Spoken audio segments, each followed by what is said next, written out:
a passionate instigator and dynamic problem solver. Dr. Kevin Ross Emery, the host of the Dr. Kevin Radio Show, will be taking you outside the box, behind the curtain, and identifying the load of BS we are fed every day.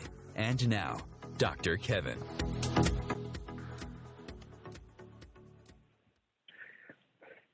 Hello, hello, hello, and welcome to another edition of the Dr. Kevin Show here on OMTimes, where, wait for it, we change the world one Om at a time. This, our third Thursday of the month, as in all third Thursdays of the month these days, we are graced with the presence of none other than our Dr. Kevin Show astrologer, Rob Stewart. You can find out more about Rob at innercenterastrology.com. That's innercenterastrology.com. Rob comes in, kind of lets us know what's going on in the stars and the skies, and we talk about the influences that it's going to have over the next month on us, which is why we call this segment the Planetary Influences Show on a monthly basis, because that's what it does, is it influences. It creates environments. There are energies that can either be taken advantage of or worked with or even avoided, but the energies are there. I always like to think of astrology like one may think of the weather. If you know it's going to rain, you wear a raincoat. If you know it's going to rain and you don't wear a raincoat, don't complain about getting wet. So astrologically, there are going to be certain energies in the air. Know that they're there, and then you can make a choice of what, if anything, you want to do with them, except give your power away. We don't believe in giving your power away here on the Dr. Kevin Show to anybody or anything. We think that the power is yours. You should hold on to it. And you should take all this information, whether it's from Rob or whether it's, if you ever did sessions with me, whether it's with me or whether, I don't care, Indian chief, baker, judge, whatever. We all just give you the information and should be giving you the empowerment push to make the decision based on that information. I also am going to take a second before we actually let Rob start talking, because I can hear him chomping at the bit. That noise in the background is Rob chomping at the bit. Chomp, chomp, chomp, chomp. To let us know all of the exciting things going on in the skies, which is, if you have your astrology chart, take it out. When he talks about something that's going to be in a certain sign, with your chart in front of you, you're going to know what house that's in. By knowing what house is it in, it's the area that will be most influenced and affected by that particular astrological movement of the planets and the asteroids and the everything in betweens that we'll be talking about on today's show. So not only is it what is going to be the weather in New England, where Rob and I both live, but the weather where Rob lives sometimes is much different than the weather where I live. We're both in New England, but sometimes I get snow and he gets rain. Sometimes he gets snow and I get rain. And so it makes a difference. Not only what the general weather forecast is going to be in New England, but what part of your New England. And that's what your chart tells you. If you haven't had a good chart done, and that's not, go for whatever freebie you can grab off the internet that you look at and go, well, that's interesting. What the hell does that mean? Go to innercenterastrology.com. Get a real chart reading done. Get a real chart. Have Rob explain those things to you. And the reason that I really recommend that you do that is because once a month, as we're doing Planetary Influences, you can tune into the Dr. Kevin Show. And Rob's going to be telling you what's going on. And if you have a question and you've already met with Rob, you can call in, because this is a live call-in show, 202-570-7057. So you pick up the phone, you dial, and go, hey, Rob, I sat with you last month. And he's going to go, yeah, I don't know who the hell you are. Do you have any people I sit with? No, he's going to say, of course I remember you. So, what does that mean to my chart? Now, he's not going to have your chart memorized, but he'll ask you a couple questions. He'll bring it back, and he'll be able to personalize your advice. And doesn't cost a thing except being available 6 to 7, third Thursday of the month, Eastern Standard Time, and listening to us on OMTimes. Because if you listen to a repeat of the show, you can't call it. I mean, just saying. I'd like to be everywhere and everything all at once moment and have you call in on Saturday for the Thursday before show and have it miraculously travel back through time.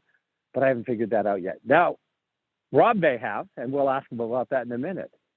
So again, innercenterastrology.com. Get a chart done with Rob. Tune in on a monthly and get a little astrological tune-up. Get more information to make better decisions because it's there. You don't have to take advantage of it, but ignorance is not bliss. Ignoring it does not make it go away. It's kind of like thinking if you don't open the letter from the IRS that they'll somehow forget they sent you one. Doesn't work that way. Right, Rob? Yeah, I think that's a fair analogy. The letter's getting delivered. You don't have to open it, but you still got it. So, anything you would like to add to my super long introduction of you this month? I don't know what got into me. Yeah, no, they're great points. You know, the real strength of astrology is when you can compare the transits that are occurring with your own birth chart. And so it's really helpful to have your birth chart accessible, and you can do that at any astrology website. But to get a full reading, it's really helpful to have speak with an astrologer, and there's a lot of information that can come through, not only for self inquiry but just for planning and all sorts of really anything under the sun. It can be really helpful and informative, and it certainly has been in my life. But yeah, there's definitely a lot of weather to talk about. Not good or bad weather, but just weather itself. Should we dive in, Dr. Kevin? Yeah. The one last thing I want to say, and then I'm going to let you dive in, is because as we mentioned on this show, I also I will do astrology for my clients that are working with me and my spiritual catalyst work. It's not like I'm a stranger to astrology. I think that's a fair statement, right, Roger? Right, Rob? I'm not a stranger to astrology. Yeah. But one of the things I tell people, when you get those charts, even the ones that you pay for or the ones that give you a little write-up that's free on the internet, they're going to give you lots of conflicting information. Because the sun may say, you have a sunny personality. Well, the moon is saying, you are dark and reclusive. And you go, well, am I sunny or am I dark and reclusive? Well, that's what you need an astrologer for. Because the astrologer is going to explain that here and there is where you're more likely to have that sunny aspect, and here's where you're going to have the dark and reclusive aspect. And this is how it kind of all meshes. Right, Rob? Yeah. Right, I mean, Rob? Yeah, there's a lot of what's the word, contrasts in life, and there's a lot of different aspects within our own self, different parts that we're learning to integrate, and astrology can be really helpful and in that sort of self-awareness and integrating those different aspects of ourselves.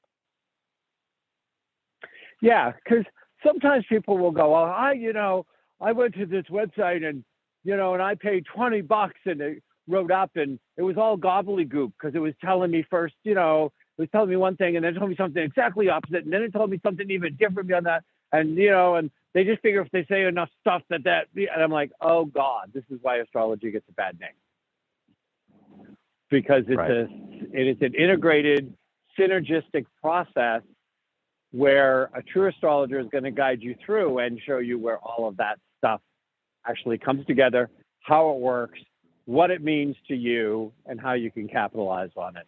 So I will shut up now and turn the weather forecast to you. Rob, please. All right. Well, Tell us what's going on in the skies. yeah. Well, it's interesting. Today's March 16th, and there's some interesting things in the sky today. Really, we have a Venus squaring Pluto currently, and that can bring up.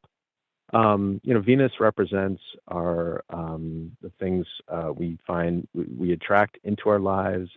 It represents relationships, but also things that we value and money itself, in fact. And so with Venus squaring Pluto currently, and for the next couple days, things like purchases or money or relationships, there might be some compulsive buys, or the types of money themes showing up, and should I make the purchase, should I not, and even relationship challenges and frictions can arise during this period, just to work through and to navigate.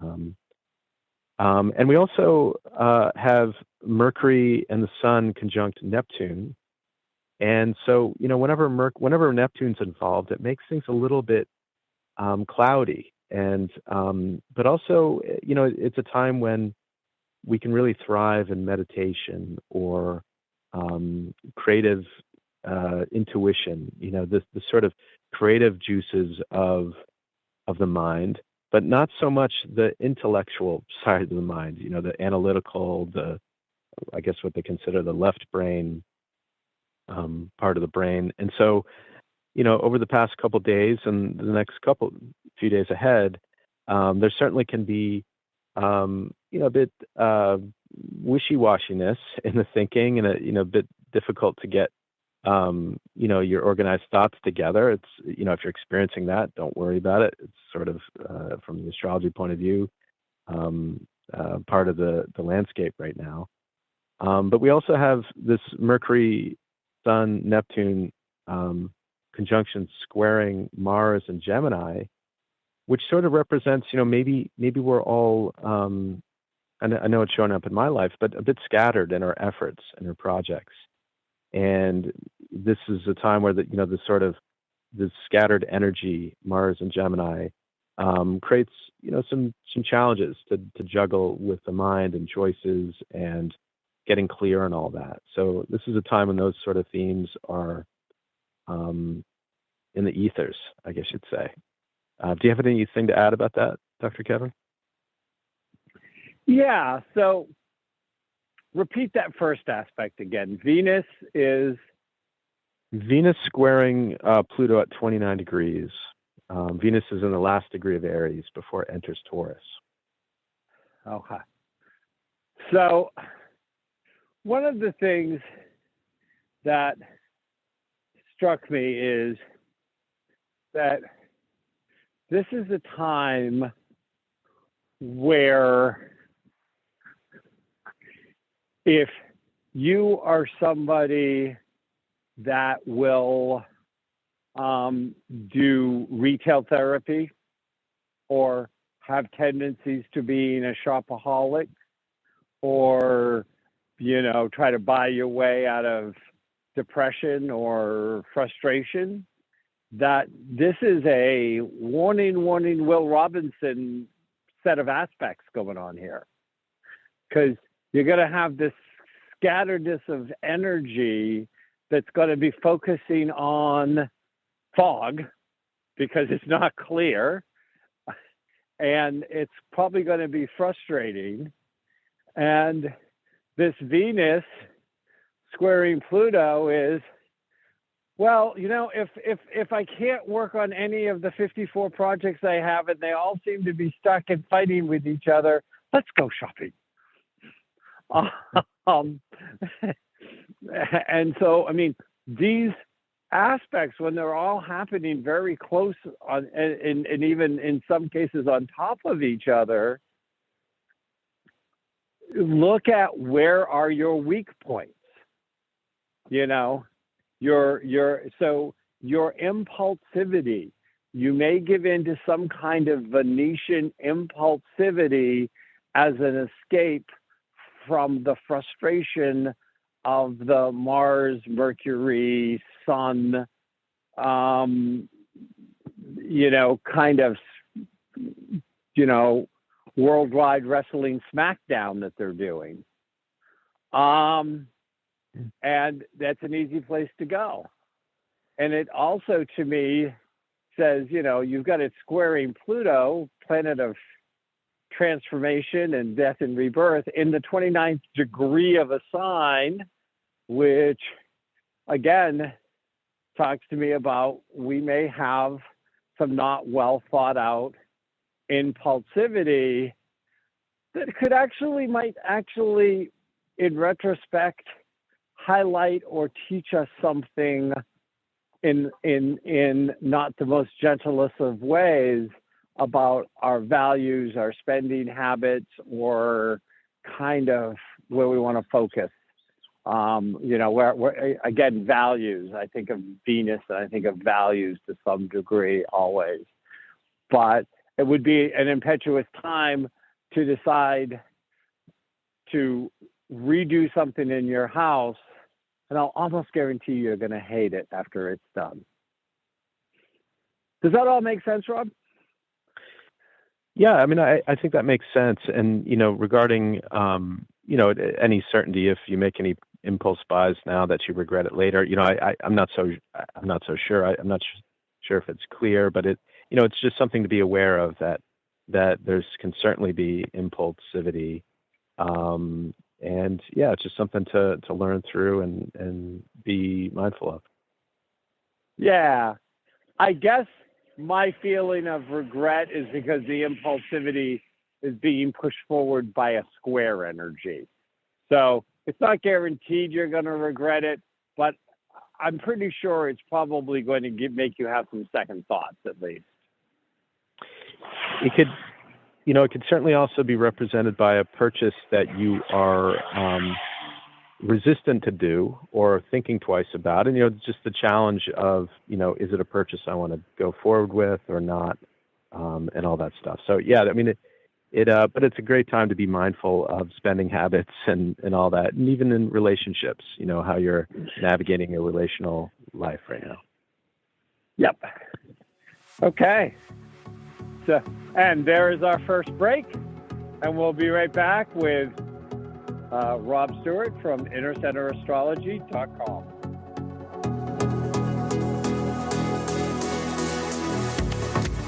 Conscious media for conscious minds. OMTimes. Have you ever wondered how to change your love paradigm? The secret key is finding a love partnership, not just a regular connection. How do you find these? Through conscious relationships. Ascending Hearts Dating is a dating site for people like you that believes in second chances and a different type of spiritual connection. Try Ascending Hearts for free today at ascendinghearts.com and change your love paradigm. Ascending Hearts, the premier dating community for the spiritually awake. Hello, I'm Sandy Sedgbeer, host of OMTimes magazine's flagship radio show, What is Going On? My passion is sifting through information, research, and innovations from new thought teachers, speakers, and researchers pushing back the boundaries of what we know about life, energy, metaphysics, and the universe. I love shifting perceptions about who we are, why we're here, and how quickly impossible becomes normal when we open our minds, expand our awareness, and accept that the only limits that exist are those we place upon ourselves. So if you're the kind of forward-thinking, eager investigator of what lies beyond the current reality that most perceive, why not make a date to come play with me in the field of possibilities at 4 p.m. Pacific Time, 7 p.m. Eastern Time every Thursday, and together we can discover what's really going on. You came across someone struggling with hunger. How would you recognize them? Would you notice an 8-year-old girl who's not excited for summer break because she may not be having lunch again until September? Or a war veteran who's having a hard time landing a job and getting back on his feet? I am the 1 in 8 Americans who struggle with hunger. I am hunger in America. Hunger can be hard to recognize. Learn why at IamHungerInAmerica.org. Brought to you by Feeding America and the Ad Council. Hello,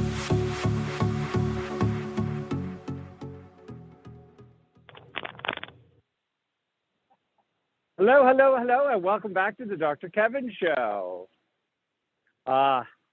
We are doing our planetary influences. What are the planets doing to us now? So, Rob, we got out the fun of today, of all of this stuff going on. Can you give me an idea of when we're going to clear all of this energy, more or less, and then you can dive into the rest of it? Right. So in terms of the current, I guess you'd say, friction between spending and cloudiness of the mind and all that stuff. I mean, let's see.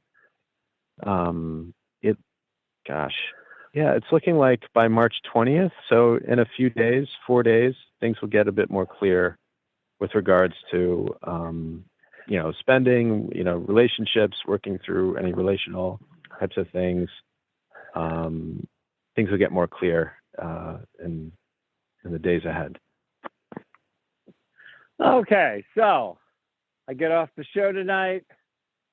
I take a big selection of snacks, a bottle of wine. I head into the bedroom and I hide under the covers, and I come out in 4 days. It's all good, right? No, it's nothing like that. Nothing to worry about. And take away my ability to buy anything. Okay, right. What else is going on, Rob? Yeah. So, all right. Well, so we have the sun. The sun is entering Aries. We have the spring equinox here coming up on March 21st, and the sun enters Aries on March 20th. And this marks the beginning of the astrological new year. Aries is the first sign of the zodiac, and when the sun enters Aries in the springtime, that's the start of the astrological new year. And so it's an exciting time. It's a new beginning, a new year ahead, and it's sort of an initiation, really. Aries is all about going for it, and it's this energy of being out of the womb, and maybe being a little bit nervous about being out of the womb, but it's time to take action. It's time to begin new things. And these are all themes when the sun enters Aries. And so, some of the themes related to Aries is, giving yourself permission to go for it, to be independent in whatever ways. You can be independent in many ways in life, but it's about a time of what is it that you want? And what's the courage you need to take that next step for you in life, in whatever way that is. Aries is a energy that's about breaking away from the pack. It's about grabbing the steering wheel in your own life and making sure it's on course. And Aries is sort of this self-interest is a part of Aries. And of course, self-interest can have some real negative manifestations, obviously. But there's times in life where it's helpful to check in with yourself. What is it that you want? What course do you want to set? And this is the time to do that in the beginning of the astrological new year. So it's the time to cultivate the assertiveness within each of us, to be direct. And movement is a big thing with Aries, and it's about being bold and acting quickly and assertively and all those things. So yeah, do you have anything to add with the sun moving into Aries, Dr. Kevin? Well, I just like to remind people here is, every sign has good and bad, meaning it has good traits and then it has challenges or opportunities that it has to face and overcome. But the other thing I always look at signs with is that there is what I like to think of as a mature and an immature version of the sun.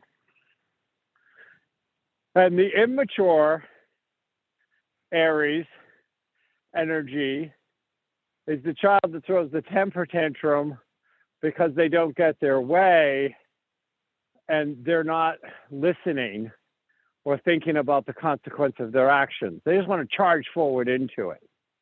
The mature energy of Aries still wants to charge forward into it, but has learned to take a pause, take a breath, and is quite capable of understanding how their actions may affect others. But they're also, when they're in the mature version, can be outstanding leaders and can inspire and motivate people to be courageous and make change and things like this. So I don't know, does that all line up when I say it that way? Yeah, no, absolutely. Yeah, and I think it's a really good way to describe some of these astrological energies in terms of the mature manifestation and the immature version of the theme. And you can look at astrology in that way, that, hey, this is a great time to step into mature self-action, a mature direct assertion, and to be mindful of any of the immaturity versions of that, self-centeredness or, that type of thing as well. Yeah. And you're using a word that I like to pair up, that to me really clarifies it, is the mature Aries will be assertive. The immature Aries will be aggressive. Right. So when you feel like your energy, because you are in Aries or because of where Aries is in your chart, because we all have Aries in our chart somewhere, if you feel yourself getting aggressive, you have to go, I need to take a deep breath, and this is time to step up into my higher version of Aries. And I can still assert myself, but I don't have to do it aggressively. So that was my only other thought. Right. And, basically wherever Aries is in your chart, the sun is lighting up that part of the chart, and it's a time to really, assert yourself in those ways, in a healthy way. And so that's going to show up differently for each person. If Aries is in your fourth house, it's related to home or, being brave to explore your own inner emotional life. If it's in the seventh house, it could be related to relationship and partnership. So all those things, but it's a time for new beginnings, a new cycle, in addition to a healthy assertion in that area of life. And so on March 21st, we have a new moon in Aries, just as the sun is entering the sign of Aries. And so, the new moon is a new beginning, and this is the beginning of the astrological year. So this is a double new beginning, I guess you'd say, in terms of the timing. And, basically a new moon is a time to set intentions for the next 6 months. And in the sign of Aries, it's, again, these same type of themes, assertion, beginning something new, being brave and courageous to take action in some area of life. And so we're really, with this new moon, learning to navigate life by directly engaging with life, taking life head on, without hesitation. Aries, the healthy, mature version of Aries, is not hesitant. It's not second guessing itself. It's taking things head on and developing the courage and confidence in yourself through doing that. So it's a time to, go forth and, put one step in front of the other, even if you're a bit nervous about it in whatever area of life it is. And, Aries really, another healthy version of Aries is sort of a it's like a little punch in your friend's arm, jokingly little punch, like, hey, let's do this. We got this. You got this. I got this. That's the type of energy to be bold and daring and to go forth. And so, this new moon squares Mars and Gemini. And so that speaks to some themes that we're all moving through collectively related to maybe having a number of projects going on or multiple efforts at the same time. And there's a challenge to, how do we unscatter our energies? How do we move forth when there's all these different projects going on, and I want to move forward on all of them, but can't on all of them, or and so it's a time to really explore your options, take action on the ones that are most aligned, and prioritize. And so, yeah, those are some of the big themes for this new moon and this new cycle that we're entering. Yeah. I mean, the fire of Aries, that passion, that drive, gets a little diffused if you spread it out over 1,000 candles instead of having one bonfire. And that Mars in Gemini may light 1,000 candles, but they're all hanging out separately, and they don't get the thing done as one solid big bonfire. I mean, does it make sense when I say it that way? Yeah, for sure. And Mars is in Gemini in the later degrees of Gemini, whereas the Sun is in early parts of Aries, and that's why the Aries Gemini is in square. But yeah, that makes a lot of sense, what you just said. Yeah. So, part of the caution at this point, and again, it's wherever Aries is, showing up in your own chart, that this is going to be the part of you that's highlighted. But I think that, one of the things here is that, that square is going to have a life cycle because those two planets move at different rates. And so it's not like they're going to always, it's not like they're going to be squared the whole time the Sun is in Aries. That's not going to happen. And so, you you funnily mentioned, or maybe you did it intentionally, Aries in the 4th, which is where I have it, but it is cusping my 5th. So I know I'm going to get a bang. But by the time it hits my 5th, my house of creativity, I suspect it's going to be out of square with Mars because it's 19 degrees Aries, and the square won't last that long. Right. So I don't think so. It's an interesting thing, but now is a good time to go. Don't spread myself too thin. Look at all of it, but don't try to light too many candles. Give it a little time. Take a little bit of patience. Borrow it from one of the other planets, like a cup of sugar, and don't light 1,000 candles to realize with far less energy you could have lit one bonfire and really got things done if you had just taken a breath. So that would be my advice at this time. And wherever Aries falls in your life. And that punch in the arm, the only thing I could think of is an immature punch in the arm is the one that gets you hauled out by the police because you should have said to your friend, no, we shouldn't do it. And the mature punch in the arm is the start the business that then ends up selling and making you a millionaire. So just so, again, you can see there's two different arms and two different punches, right? Fair enough. Yeah. Fair enough. So go ahead. Keep on going. Yeah. Well, cool. So, Mercury, Mercury's entering Aries on March 19th, so just before the Sun enters Aries. And, so it continues this sort of Aries thing, but in the realm of Mercury, the planet, rules our thinking, it rules our perception and conversations and communications and things.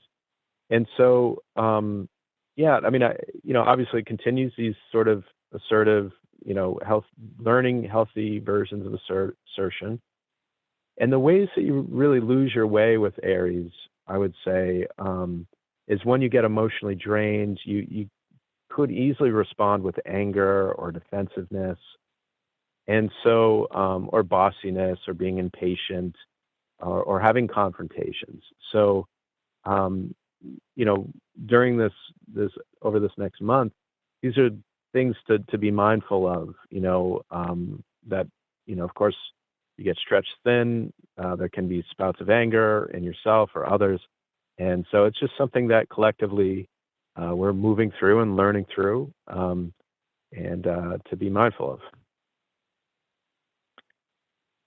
Yeah, and one of the things here with this, the Mercury Sun thing is, I think the greater danger is when it's still in square to Mars, because if the Sun is, so the Mercury is going to be squaring even if it's wide, and we know that if you have Mercury and Mars close enough to be conjunct, and one squaring Mars, the other one is going to, even if it's too wide for a square, it's still going to get sucked into the square because of the conjunction.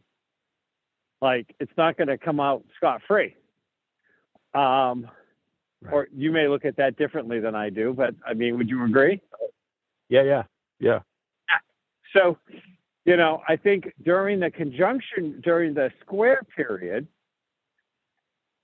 you're going to have to be extra careful because, again, you're more likely to get the burnout. You're more likely to get the scattered. You're more likely to get the frustrated.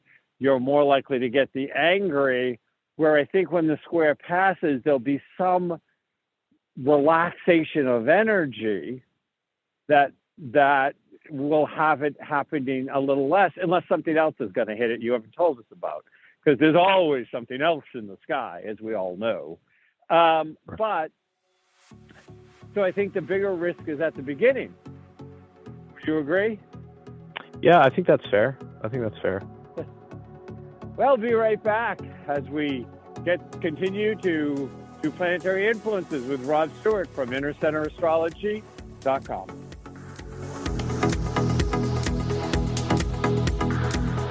The Real Conscious Connection. OMTimes Radio. IOM FM. The number one reason girls drop out of school in sub-Saharan Africa is lack of access to feminine hygiene products. The Pads for Schoolgirls Project, an outreach of Humanity Healing International, is changing this paradigm by setting up sewing programs at schools, teaching girls a vocational skill, while producing the reusable pads that help keep them attending classes. The girls pay it forward by making and giving pad kits to other girls in need. To learn more, visit humanityhealing.org. Humanity Healing is where your heart is. Vox Novus, the new voice. Vox Novus, the new dimension. Vox Novus, thought and movement leaders who will share from their experience and offer tools to help us navigate our rapidly changing world. My name is Victor Furman. Join me every Thursday at 8 p.m. Eastern on OMTimes Radio for Vox Novus, the new voice. If I could be you. And you could be me? For just 1 hour. If you could find a way to get inside each other's mind. Walk a mile in my shoes. Walk a mile in my shoes. Walk a mile in my shoes. We've all felt left out. And for some, that feeling lasts more than a moment. We can change that. Learn how at belongingbeginswithus.org. Brought to you by the Ad Council. Walk a mile in my shoes.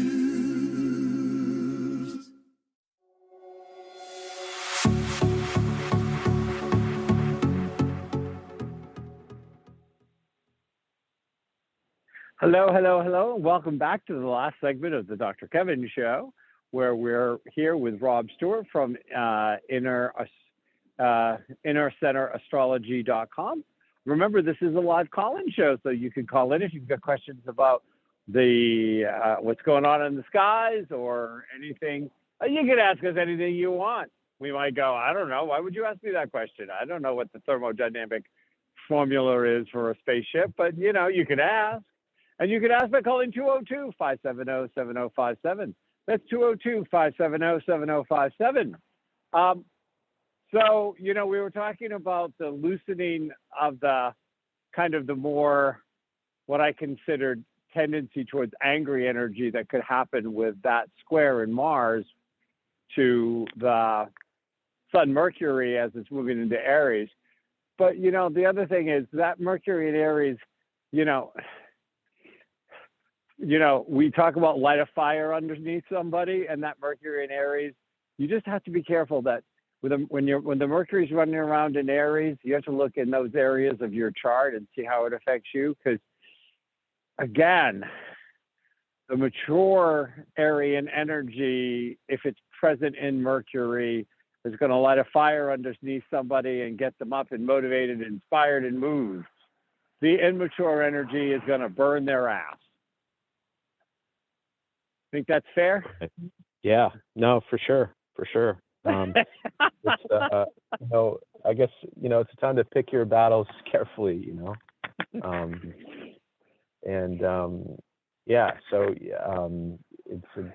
time to be thinking about all that and mindful of it. Okay, I'm going to shut up, but we're not going to get all the influences covered. No, we're good. We're good? Okay, so go ahead. Well, what else is tap dancing in the sky there, Robbie baby? Well, cool. So Venus entered Taurus today, actually, and so, you know, with Venus is a planet that we talked about it earlier, but it rules relationships. It rules the things that we value and what we attract in our life, what we're attracted to and what we attract. And so with Venus entering Taurus, it's a time to really, you know, Taurus is it's Venus's own sign. Taurus is about what we value, the things that are aligned with our value system.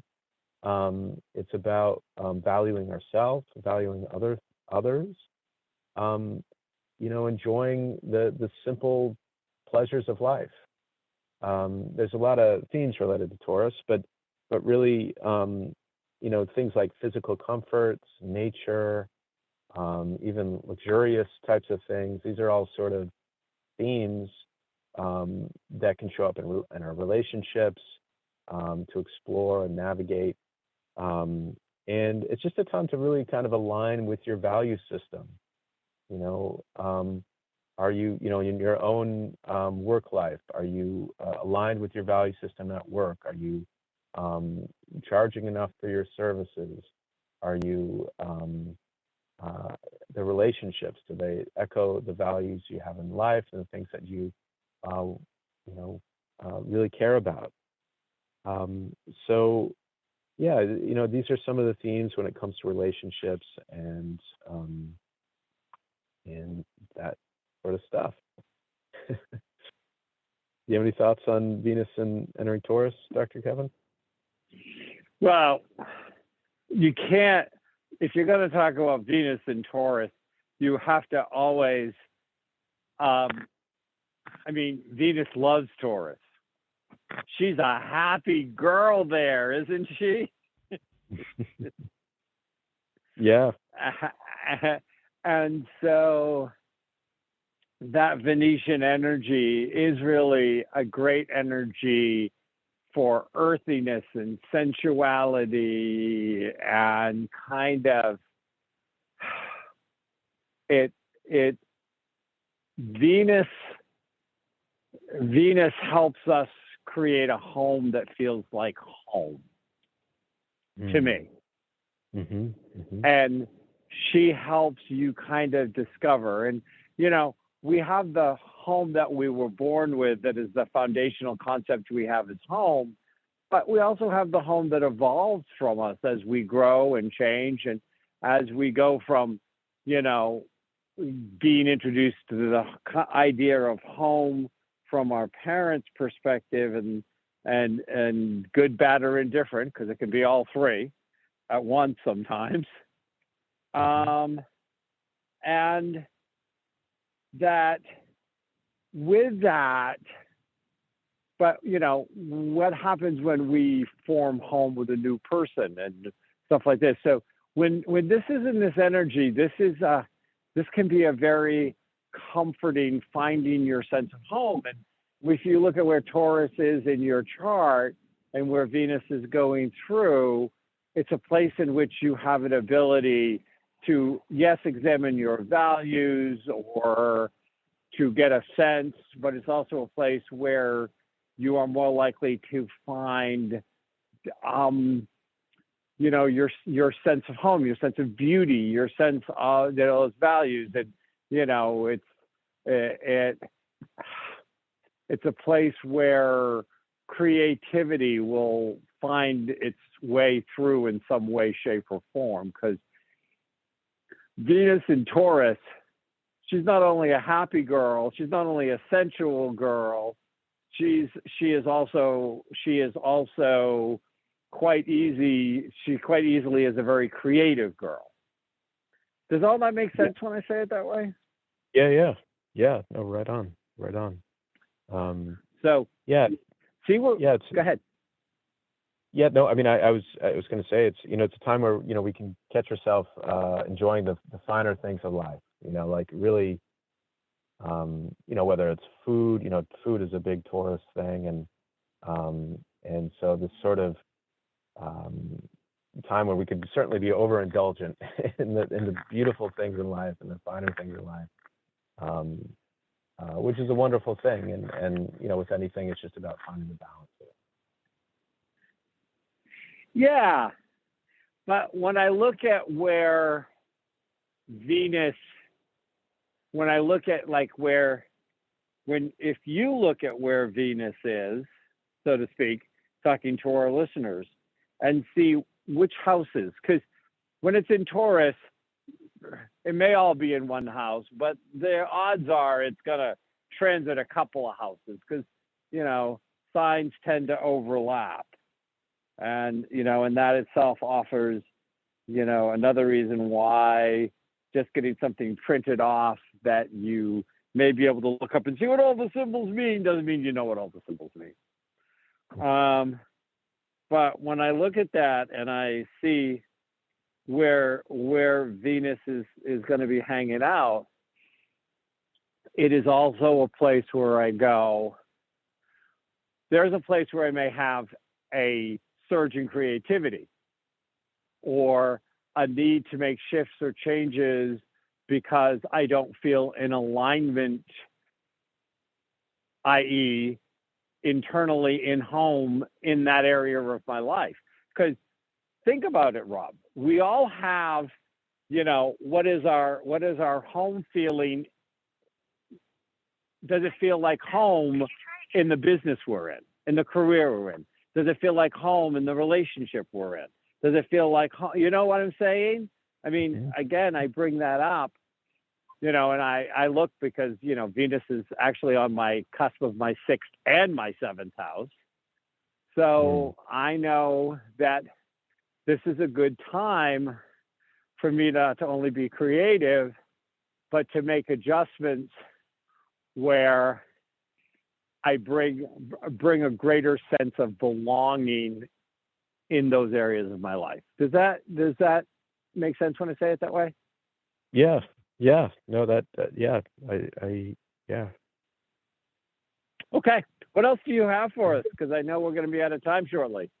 Yeah. Well, so we have Mars enters Cancer March 25th, and Mars rules are how we take action in life, how we draw upon courage and effort and willpower and all these things. And in the sign of Cancer, we might find ourselves navigating life themes around caretaking or dedication to family, acting through emotional support or drawing upon emotional support. it's a time where, we're sort of all activated or brought forth and bring forth through compassion and supportive action in some way.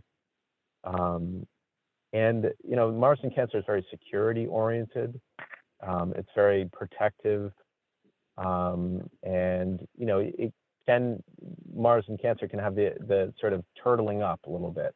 We mentioned Venus and Taurus. Venus is very happy in Taurus, but Mars in Cancer, it's a bit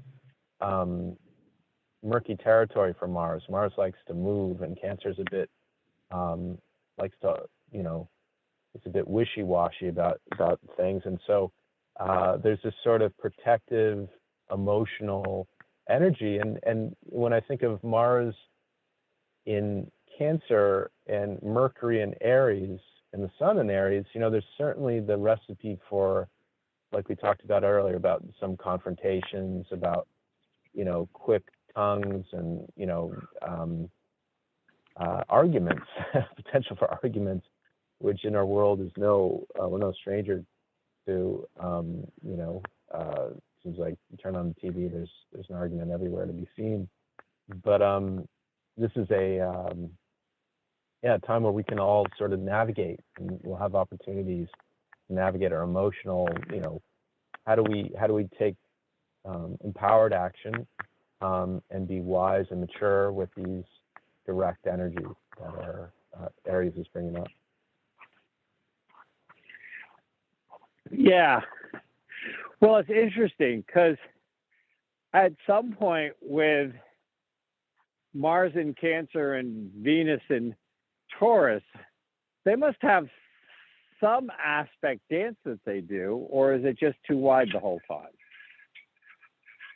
Maybe it's too wide because Venus gets into Taurus before Mars gets into Cancer, right? Right. Yep. Yeah. Okay. So it's a sign to sign, but not a degree to degree. For those of you who don't know what we're talking about, that is a perfect reason to go to innercenterastrology.com and book a reading with Rob. And while he's doing your chart, say, what the hell are you guys talking about on the radio show? See? Okay.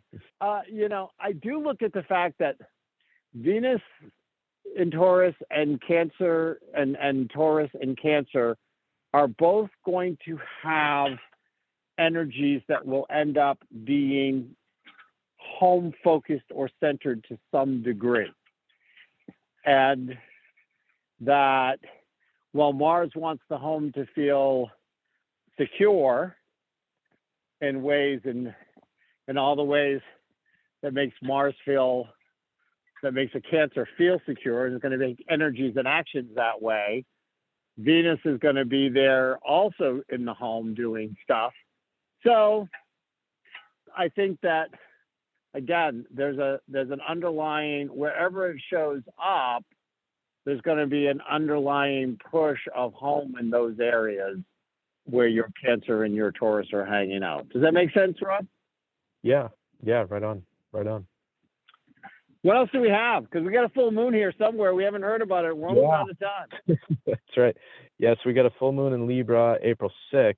And, a full moon in Libra, it really brings in, a moon in Libra, the sun in Aries. There's a tension between self versus us, relationships versus independence and those navigating those areas of life. And so, the questions, anytime there's a full moon, it's a time of letting go of what isn't working and continuing on with what is. And so, in the relationships in your life, are you bringing, do you feel nurtured? Are you bringing nurturing to the other person? Is it balanced? Is it harmonious? Is it fair? Are both sides listening to one another and hearing each other out? And, how are your relationships? What needs to change in your relationships if that isn't the case? It's sort of this balancing and energy that relationships will be moving through. And, another theme with Libra is about healthy boundaries. So honoring, healthy boundaries, of course, but it's also about, finding harmony and really listening, seeing things from another perspective. And, I don't know, sort of consideration is a really big theme and word for Libra, being considerate. And justice, equality, all those things will be certainly themes.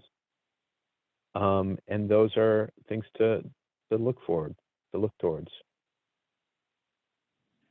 other thing, just real quick on this full moon, Mercury will be on the conjunct the north node of the moon during that full moon. And so communication, it's really asking for communication in your relationships and life. And so that's going to be a really big theme, April 6th. Okay. So, Rob, we'll talk to you again in a month. Remember, as you're sorting this out, you can't have a healthy we if you don't have a healthy me. So they go hand in hand. You got to embrace both when you're in any kind of relationship. Friendship, lover relationship, work relationship. Can't have a healthy we if we don't have a healthy me. And the opportunity to explore both is coming up within this next month. Rob, thanks. Right on. Thanks for having me. Bye. Bye-bye.